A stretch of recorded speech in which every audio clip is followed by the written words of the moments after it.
Assalamualaikum warahmatullahi wabarakatuh. Selamat pagi teman-teman dan Bapak dosen yang kami hormati. Pertama-tama marilah kita panjatkan puji dan syukur kita kehadirat Allah Subhanahu wa taala karena telah memberikan rahmat sehingga kita dapat berkumpul di ruang kelas ini. Perkenalkan, nama saya Jaihan yang akan bertugas sebagai moderator dalam diskusi materi kita, yakni Ruang Lingkup Pancasila, Visi dan Misi serta Wahdatul Ulum dalam perspektif ideologi negara dan kehidupan sosial. Adapun anggota kelompok saya adalah Eis Kanersi, Kairunisa, Safira Uliana Sution, dan Siti Kairunisa.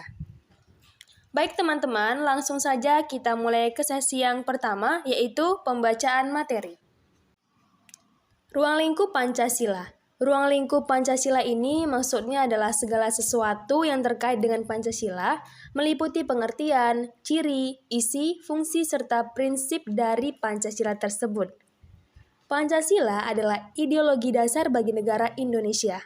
Nama Pancasila ini terdiri dari dua kata Sanskerta, yaitu panca berarti lima, dan sila berarti prinsip atau asas.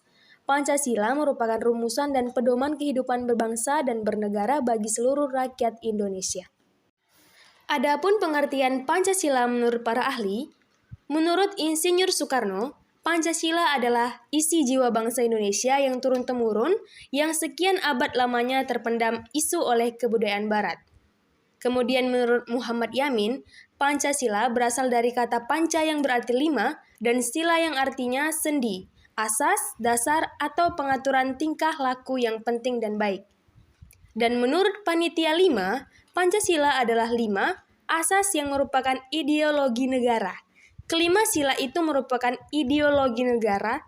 Kelima sila itu merupakan kesatuan yang tidak dapat dipisah satu sama lain.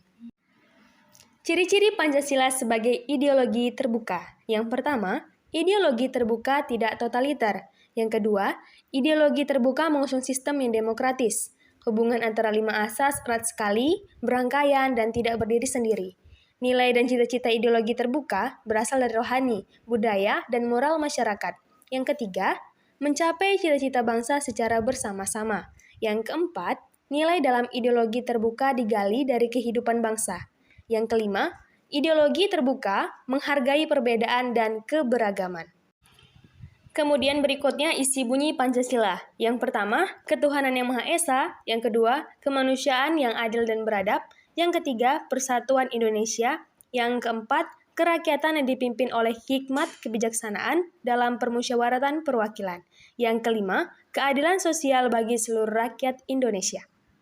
Selanjutnya, kita akan membahas fungsi pokok Pancasila. 1. Sebagai pedoman hidup setiap elemen warga yang tinggal di Indonesia atau WNI yang berada di luar negeri. 2. Menjadi jiwa bangsa. 3. Pancasila diterapkan sebagai kepribadian bangsa. 4. Fungsi pokok Pancasila sebagai sumber hukum negara. 5. Pancasila diterapkan sebagai cita-cita bangsa. Prinsip Pancasila dan maknanya. 1.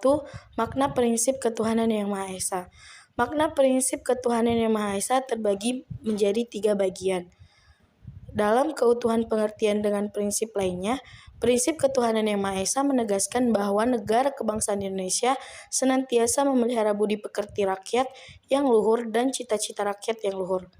Negara kebangsaan Indonesia bukan negara agama ataupun negara sekuler, akan tetapi negara yang menempatkan agama dan kepercayaan kepada Tuhan Yang Maha Esa sebagai bagian dari sumber motivasi dalam mewujudkan cita-cita rakyat yang luhur, yaitu cita-cita kemerdekaannya.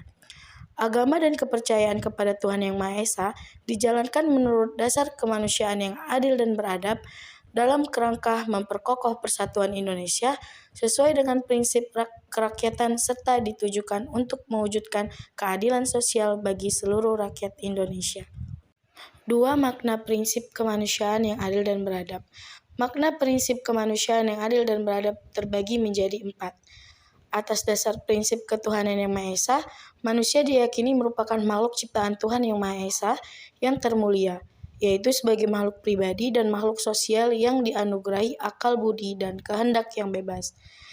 Dengan prinsip kemanusiaan adil dan beradab, manusia diakui dan diperlakukan sesuai dengan harkat dan martabatnya sebagai makhluk ciptaan Tuhan Yang Maha Esa, yang sama derajatnya, yang sama hak, maupun kewajiban asasinya. Keadaban manusia diukur atas dasar kemampuannya untuk saling mencintai, saling menenggang rasa, menjunjung tinggi nilai kemanusiaan, dan berani menegakkan kebenaran dan keadilan. Prinsip kemanusiaan yang adil dan beradab menjadi dasar dalam pengejawatahan prinsip ketuhanan yang Maha Esa. 3. Makna prinsip persatuan Indonesia.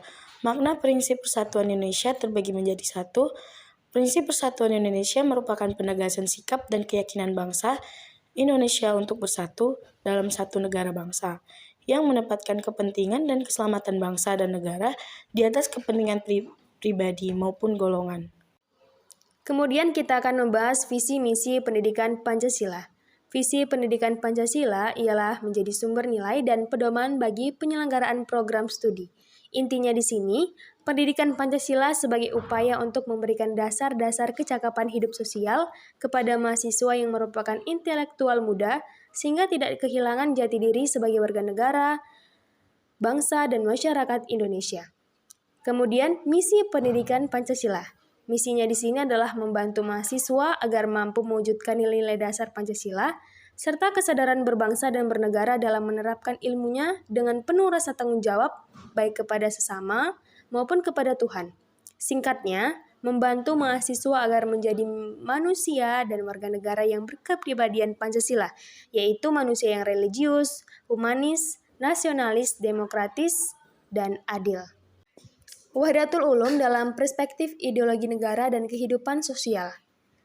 Integrasi vertikal mengintegrasikan antara ilmu pengetahuan dengan ketuhanan, sebab tujuan hidup manusia adalah Tuhan.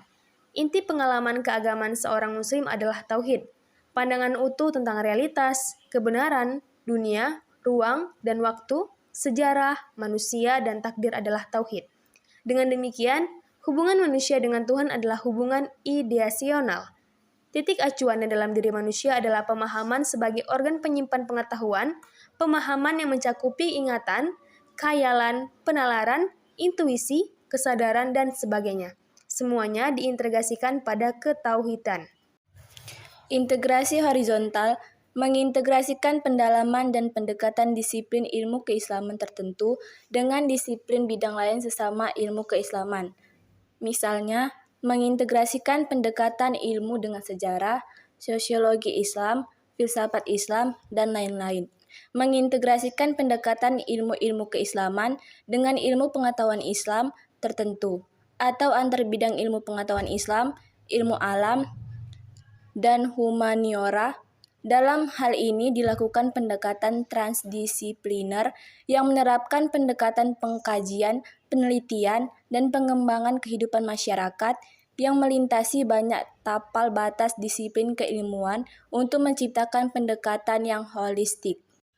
Selanjutnya, integrasi akualitis, mengintegrasikan pendekatan ilmu yang dikembangkan dengan realitas dan kebutuhan masyarakat. Dalam hal ini, integrasi dilaksanakan dalam bentuk konkretisasi atau tajribisasi atau empirikisasi ilmu dengan kebutuhan masyarakat atau dirasa tatsbikiyah agar ilmu pengetahuan tidak terlepas dari hajat dan kebutuhan pengembangan serta kesejahteraan umat manusia dan pengembangan peradaban. 4. Integrasi etik. 1. Mengintegrasikan pengembangan ilmu pengetahuan dengan penegakan moral individu dan moral sosial. Sebab salah satu problema keilmuan kita yang sangat kronis sekarang ini adalah disintegrasi antara ilmu dan moralitas. 2. Mengintegrasikan pengembangan ilmu yang wasatiyah sehingga melahirkan wawasan kebangsaan dan wawasan kemanusiaan yang sejalan dengan pesan substantif ajaran Islam tentang kebangsaan dan kemanusiaan. 5. Integrasi intrapersonal. Pengintegrasian antara dimensi ruh dengan daya pikir yang ada dalam diri manusia pada pendekatan dan operasionalisasi transmisi ilmu pengetahuan. Dengan demikian, pengembangan dan transmisi ilmu yang dijalankan dalam kegiatan belajar mengajar disadari sebagai zikir dan ibadah kepada Allah, sehingga keilmuan menjadi proteksi bagi civitas akademia Universitas Islam Negeri UIN Sumatera Utara dari keterpecahan pribadi atau split personality. Demikian presentasi kelompok kami. Apabila ada salah kata, kami mohon maaf. Assalamualaikum warahmatullahi wabarakatuh.